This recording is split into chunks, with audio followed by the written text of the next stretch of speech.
Formula بنا کر کے بات کرنی چاہیے. ہم نے پچھلے ہفتے بھی یہ کوشش کی تھی کہ لوگوں سے بات ہو جائے، لیکن کئی مفتیوں سے بات کیا، ہر آدمی اپنی الگ الگ رائے دے رہا ہے، اس لیے کوئی ہم فلٹر کر کے بات آپ کے سامنے پیش نہیں کر سکتے ہیں. زندگی رہی تو جمعرات سے پہلے پہلے اس سلسلے میں اگر کوئی بات ہوئی تو ہم آپ کے سامنے پیش کریں گے.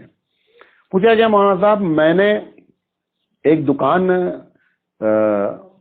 دکان کا کرایہ دار ہوں، اور جو مکان مالک ہے، جو دکان مالک ہے، اس کو میں نے 2 لاکھ روپے دے رکھے ہیں. میرا پیسہ 2 لاکھ روپے اس کے پاس ہے. زکوٰۃ کون ادا کرے گا؟ یہ جو 2 لاکھ روپے دیے گئے ہیں، یہ 2 لاکھ آپ کو اس وقت تک نہیں واپس ہوں گے جب تک کہ آپ دکان نہیں چھوڑیں گے. تو ایسی شکل میں آپ کے پاس اس کا قبضہ نہیں ہے. جب پیسہ واپس آئے گا تو آپ اس کے اوپر زکوٰۃ دیں گے، اور آپ اس پر ابھی زکوٰۃ نہیں دیں گے. پوچھا گیا ہے کہ میں ٹرک کا بزنس کرتا ہوں، ٹرانسپورٹ کا. میرے پاس 12 ٹرک ہے، اور ٹرک کی جو ویلیو ہے وہ ایک ٹرک تقریباً 10 لاکھ سے کم کی نہیں ہے. تو 1 کروڑ 20 لاکھ کی ٹرک ہے. تو مجھے 1 کروڑ 20 لاکھ پر زکوٰۃ دینی ہے یا ٹرک کی انکم پر زکوٰۃ دینی ہے؟ دیکھیں اس بات کو سمجھ لیں پالیسی کے طور پر کہ جو چیزیں استعمال میں آتی ہیں ان کے اوپر زکوٰۃ نہیں ہوتی ہے. فیکٹری میں لگے ہوئے بڑی بڑی مشینیں کروڑوں روپے کی ہوتی ہیں، اس پر زکوٰۃ نہیں ہوتی ہے. اس کے پروڈکشن پر زکوٰۃ ہوتی ہے. ٹرک جو کما رہی ہے وہ سال بھر اس کا حساب کیا جائے کہ 10 ٹرک سے اتنی آمدنی ہوئی، 1 کروڑ روپے آمدنی ہوئی، خرچہ پانی اس کا سب کچھ نکالنے کے بعد پتہ یہ چلا کہ 20 لاکھ روپے بچے ہیں، 20 لاکھ کے اوپر زکوٰۃ ہوگی. ٹرک کی مالیت کے اوپر زکوٰۃ نہیں ہوگی. لینڈ کا جو بزنس کرتے ہیں ریئل اسٹیٹ کا، انہوں نے سوال کیا ہے کہ مولانا صاحب ہم نے ایک زمین لی ہے اور پچھلے 3-4 سال سے اس زمین پر کیس چل رہا ہے. مجھے یہ معلوم نہیں ہے کہ یہ زمین ہم کو مل پائے گی یا نہیں مل پائے گی.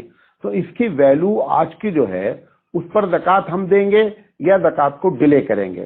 دیکھیں یہ سیدھی سی بات ہے کہ اگر وہ کیس چل رہا ہے اور پتہ نہیں ہے کہ زمین ملے گی کہ نہیں ملے گی، لہذا جب تک وہ آپ اس پر قبضہ نہ ہو جائے تب تک آپ کے اوپر زکوٰۃ نہیں ہے. پوچھا گیا ہے کہ جو تسبیح فاطمی جو پڑھی جاتی ہے کیا یہ صحیح حدیث سے ثابت ہے؟ بعض لوگوں نے معلوم نہیں کیوں اس تسبیح فاطمی کے بارے میں ایسی باتیں اڑا دی، حالانکہ تسبیح فاطمی بہت سی حدیثوں میں سے ثابت ہے.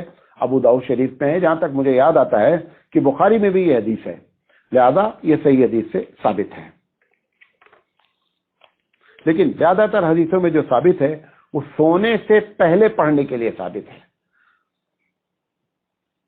پوچھا کہ مولانا صاحب فرشتہ عالم الغیب نہیں ہوتا ہے، اور حدیث میں آتا ہے کہ جب آپ دعا کرتے ہیں تو فرشتہ آمین کہتا ہے، تو فرشتے کو یہ کیسے معلوم ہو جاتا ہے کہ ہم دعا کر رہے ہیں؟ کیونکہ وہ عالم الغیب نہیں ہے. دیکھیں سوال اچھا ہے، اس کا جواب دے رہا ہوں. پروردگار عالم اس کو آپ کی دعا بتا دیتا ہے، لہذا وہ عالم الغیب نہ ہونے کے باوجود بھی آپ کی دعا جانتا رہتا ہے. جب اس کو آمین کہلوانا ہوتا ہے تو اس کو یہ بھی بتا دیتا ہے اللہ تعالیٰ کہ یہ دعا کر کیا رہا ہے. کوئی بھی غیب اللہ تعالیٰ کسی کو بتانا چاہے تو بتا سکتا ہے، جیسے نبی کے بارے میں کہا. تو ایسی شکل میں غیب کا علم نہیں ہوا، اللہ نے اس کو بتا دیا کہ یہ کیا کہہ رہا ہے، اس بنیاد پر وہ آمین کہتا رہتا ہے.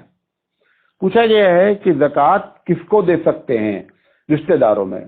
یہ تو بہت لمبا سوال ہے، یہ بتا دیتے ہیں کس کو نہیں دے سکتے ہیں تو زیادہ بات کلیئر ہو جائے گی.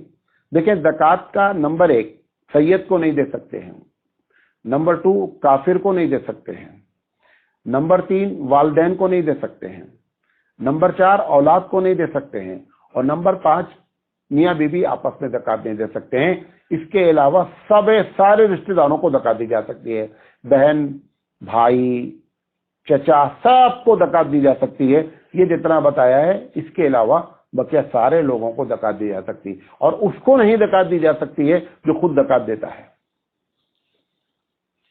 پوچھا گیا ہے کہ چائنا کے مسلمان خرگوش کے بارے میں کنفیوز ہیں کہ خرگوش کا کھانا جائز ہے یا ناجائز ہے. اصل میں کنفیوز ہونے کی وجہ ہے ہمارے یہاں کچھ لوگ کہتے ہیں کہ خرگوش جائز نہیں ہے، کچھ لوگوں کا کہنا ہے کہ خرگوش جائز ہے. لیکن صحیح بات یہ ہے کہ خرگوش کا کھانا جائز ہے.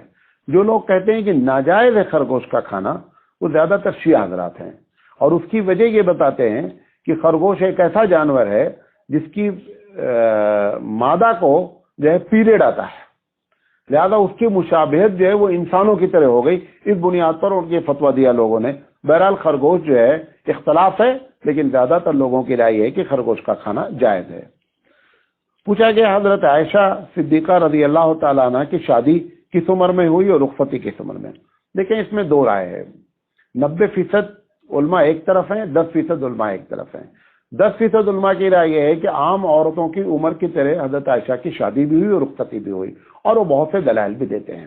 کچھ لوگوں کا کہنا یہ ہے، اور وہ بھی ان کے پاس بھی دلیلیں ہیں، کہ 9 سال کی عمر میں شادی ہوئی اور 7 سال کی عمر میں شادی ہوئی اور 9 سال کی عمر میں رخصتی ہوئی. بہرحال یہ مسئلہ اختلافی ہے. پوچھا گیا ہے کہ میدان حشر میں پروردگار عالم جب فیصلہ کر دے گا کہ مسلمان جنہوں نے غلطیاں کی ہیں وہ جہنم میں چلے جائیں، اور اس کے بعد پھر ان کو جہنم سے نکالا جائے گا، تو کیا دوبارہ پھر فیصلے کے لیے دربار لگے گا؟ نہیں، پہلی مرتبہ میں ہی یہ بتا دیا جائے گا کہ اتنے دن جہنم میں رہیں گے، اس کے بعد نکال لیے جائیں گے. دوبارہ دربار لگانے کی ضرورت نہیں ہے. پوچھا گیا ہے کہ کیا زمزم کے پانی کو کھڑے ہو کر پینا منع ہے؟ آج ایک صاحب نے یہ بات کہی تھی کہ کوئی بھی پانی کھڑے ہو کر پینا نہیں چاہیے، بھلے زمزم ہی کیوں نہ ہو. یہ بات انہوں نے غلط کہی ہے. اللہ کے رسول صلی اللہ علیہ وسلم نے زمزم کھڑے ہو کر کے پیا، یہ صحیح روایت ہے، ترمذی کی روایت ہے. بھلے آپ اس کی تعویل کریں کہ کھڑے ہونے کی وجہ بعض لوگوں نے کہا وہاں پہ کیچڑ تھا، بعض لوگوں نے کہا کہ اونٹنی کھڑی تھی، حضور بیٹھے تھے، جو بھی ہو، لیکن سوال یہ ہے کہ اللہ کے رسول صلی اللہ علیہ وسلم نے کیا زمزم کو کھڑے ہو کر پینے سے منع کیا ہے؟ ایسی کوئی حدیث نہیں ہے. لہذا جب اللہ کے رسول صلی اللہ علیہ وسلم نے زمزم پیا ہے، اگر کوئی آدمی یہ سمجھ کر کے کہ نبی کریم صلی اللہ علیہ وسلم نے کھڑے ہو کر کے پیا ہے تو کھڑے ہو کر پینا ثابت ہے، لہذا پیا جا سکتا ہے، منع نہیں کرنا چاہیے. پوچھا گیا ہے کہ مولانا صاحب آج کل علماء کرام جیسے آپ مختلف ٹاپک پر تقریریں کرتے ہیں، سارے لوگ ایسے کیوں نہیں کرتے ہیں؟ مجھے بڑی تکلیف ہے. دیکھو ایک بات بتائیں، آپ جس فیلڈ کے آدمی ہیں آپ وہی کام کرتے کہ نہیں کرتے ہیں؟ مثال کے طور پر آپ انجینئر ہیں، سول انجینئر ہیں. اب آپ کو الیکٹرانک یا الیکٹریکل انجینئر یہ آپ کو کہے کہ آپ الیکٹرک والا کام کیوں نہیں کرتے ہیں، تو یہ کہاں تک صحیح ہے؟ ایسے ہر علماء کی اپنی اپنی فیلڈ ہے، ہر علماء کی ہر چیز میں فیلڈ ہوتی ہے. ایک کرکٹ کا پلیئر ہوتا ہے، پتا چلا اچھا فیلڈر ہے اور وکٹ کیپر اچھا نہیں ہو سکتا ہے. تو کرکٹ میں ایک آدھ لوگ ہوتے ہیں جو آل راؤنڈر ہوتے ہیں. تو آپ چاہ رہے ہیں کہ سارے علماء آل راؤنڈر ہو جائیں، تو ایسا ممکن نہیں ہے. اور رہا یہ کہ ہر عالم اپنی اپنی جگہ پر جو صلاحیت اللہ نے اس کو دیا ہے وہ اگر دین کا کام کر رہا ہے تو بھائی بعض لوگ فتویٰ دے رہے ہیں، تو بعض لوگ مدرسہ چلا رہے ہیں، تو بعض لوگ جماعت میں نکلے ہوئے ہیں، بعض لوگ جو ہے درس دے رہے ہیں. تو الگ الگ لوگ جو ہے کام کر رہے ہیں. یہ آپ ایکسپیکٹ اور توقع نہیں رکھیں کہ سارے علماء سارا کام کریں، نہ کر سکتے ہیں اور نہ ایسا ہوتا ہے، نہ اس کی ضرورت ہے. پوچھا گیا مولانا صاحب ہم نے زمین خریدا 10 لاکھ روپے کے، اس پہ خرچہ پانی کیا 10 لاکھ روپے، 20 لاکھ روپے. اب جب ہم اس پہ زکوٰۃ نکالیں گے تو 20 لاکھ اس کی ویلو ہے، ویلو اس کی 1 کروڑ ہے، تو 1 کروڑ پہ نکالیں گے یا 20 لاکھ جتنے پہ خریدا گیا ہے؟ یہ لوگوں کو بہت بڑی غلط فہمی ہے کہ جو زمین خریدتے ہیں وہ سمجھتے ہیں کہ خریدی ہوئی ویلو پر زکوٰۃ دیں گے. نہیں، آپ نے اگر قرضہ لے کر خریدا ہے اور اس وقت آپ 1 کروڑ کی مالیت آپ کی ہے تو آپ 20 لاکھ مائنس کر دیجئے، 80 لاکھ پر زکوٰۃ دیجئے. پوچھا گیا مولانا صاحب احتیاطاً جو ہے وہ 29 شعبان کا روزہ رکھنا کیسا ہے؟ ایک دم ناجائز ہے. بعض لوگ ہوشیاری میں اسمارٹ بننا چاہتے ہیں، وہ 29 تاریخ کا روزہ رکھ لیتے ہیں، یعنی 30 شعبان کا روزہ رکھ لیتے ہیں کہ اگر چاند نکل آیا 29 والا تو ہمارا روزہ ہو جائے گا، اور اگر چاند نہیں نکلا تو ہمارا جو ہے وہ قضا وغیرہ جو بھی ہے وہ ہو جائے گی. یہ ایک دم غلط ہے، اس کو شک کا روزہ کہتے ہیں، حدیث میں منع کیا گیا ہے.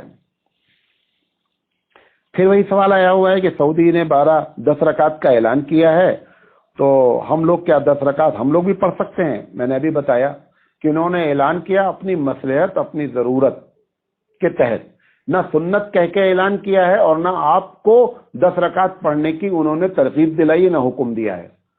لہذا وہ ان کی مصلحت ہے، ہمارے پاس کوئی ایسی چیز نہیں ہے کہ ہم 10 رکعت نماز پڑھیں. جو لوگ مسجد میں 4-5 لوگ پڑھیں وہ 20 پڑھیں, جو اپنے گھر میں پڑھیں وہ 20 پڑھیں. پوچھا گیا مولانا ہمارے پاس 5 تولہ سونا ہے, 2 تولہ چاندی ہے اور 1000 روپے کیش ہے, یہ بندہ صاحب نصاب ہے یا نہیں ہے؟ اس میں جو فتویٰ ہے وہ آپ کو بتا دیتے ہیں. یہ ایک الگ بات ہے کہ کچھ لوگوں کا اس میں اختلاف ہے. فتویٰ یہ ہے کہ آپ کے پاس جب 5 تولہ سونا ہے اور 2 تولہ چاندی ہے تو 2 تولہ چاندی یا 20 تولہ چاندی ہے تو ایسی شکل میں تو سونے کی قیمت نکال لی جائے. نکالنے کے بعد یہ دیکھا جائے کہ کیا اتنے میں 52.5 تولہ چاندی ہو سکتی ہے. 20 تولہ پہلے سے آپ کے پاس موجود ہے. اگر آپ کے پاس 32.5 تولہ چاندی خریدنے کے برابر سونے کا پیسہ ہے تو اس کے مطلب آپ صاحب نصاب ہیں. اور یقینی بات ہے 1 تولہ بھی اس وقت جو ہے وہ 1.5 تولہ میرا اندازہ ہے کہ سونا بھی 52.5 تولہ چاندی کے برابر ہو جاتا ہے.